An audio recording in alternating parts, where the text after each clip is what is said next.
I'm 27, and I thought by now I'd have it all figured out: a house, a car, maybe even a wedding on the horizon. But instead, I have 1,000 pesos in the bank, some unhealed trauma, a boyfriend who feels like an answered prayer, and a soft, quiet life that's slowly teaching me how to be okay.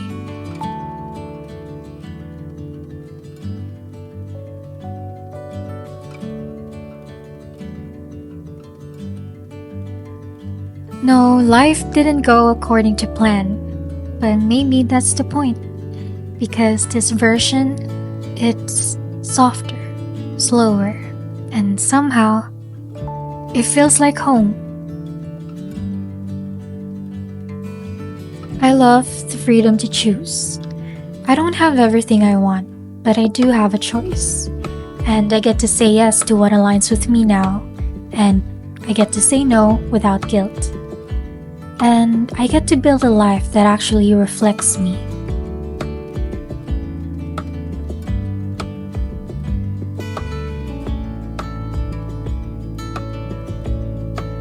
I love how I'm learning to rest without guilt. There was a time I felt I had to exhaust myself before I was allowed to rest.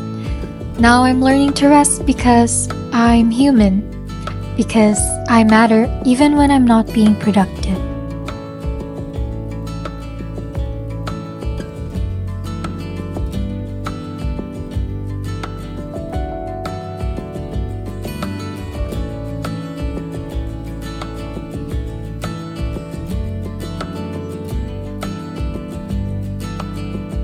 I love that I don't settle like I used to.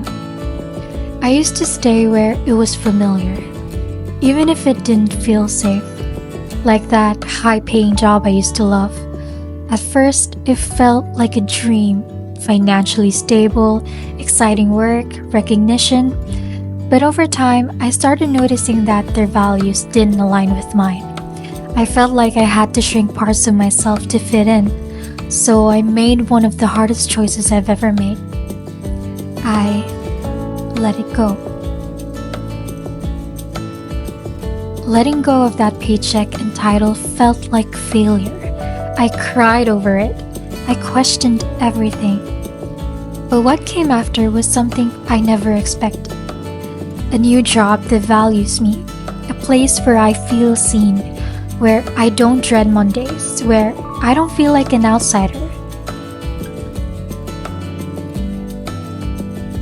That decision I thought would break me actually led me somewhere better. I convinced myself that stability mattered more than peace, but now I choose differently. Now I choose peace. I choose discomfort that leads to growth over comfort that keeps me stuck. I love the people still in my corner. Some people drifted, and some I had to let go of.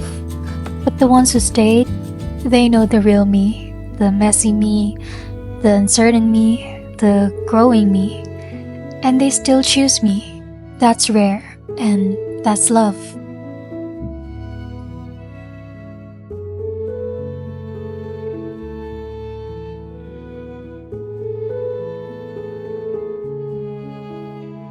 I love how I'm showing up for myself. I still struggle, I still break down. There are days when a random scent, song, or moment pulls me back into something painful.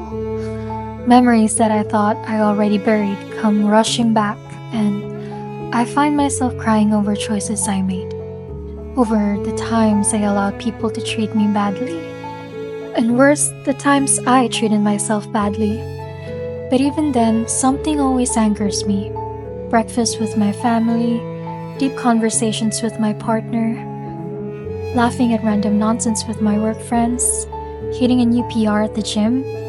Those little things pull me back from the void and remind me that healing is happening.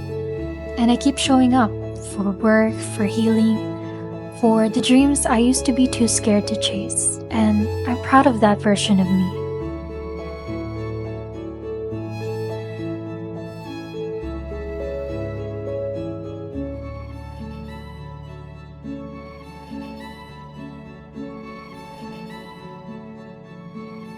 I love that I'm healing, slowly but surely.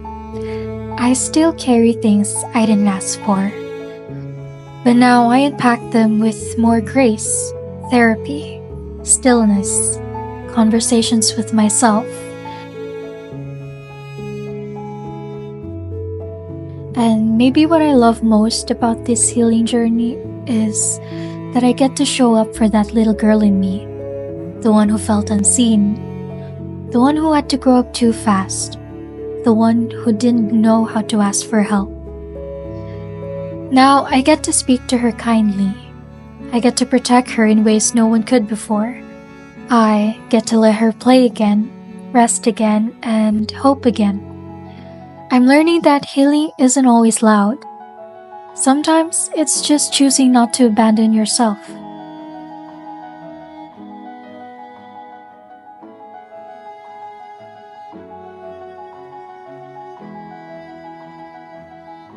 I love that I'm learning to receive love that feels safe.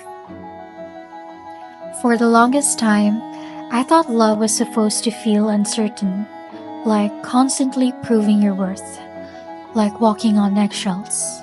But now, I have someone who reminds me that love can be soft, that I don't have to shrink to be loved. He's not perfect, and I'm not either. But we meet in the middle, in quiet mornings, long conversations, and the small things that feel like home. He reminds me I'm not too much, that I'm allowed to be known. No matter how many times I spiral, no matter how many times I break down, he never loses his patience. He is my biggest hype man, and I know that I'm always in his heart. Back then, when I would tell an ex how I felt, it always ended up being my fault. I was told I was too emotional, too sensitive, too much. I spent years believing that love meant tolerating, not being understood. But now he listens, he cares, he holds space for me when I can't hold it for myself. And maybe that's what answered prayers look like. Not fireworks, but presence. Not intensity, but consistency. Loving and being loved by him, it makes this life I'm building a little less scary and a lot more worth it.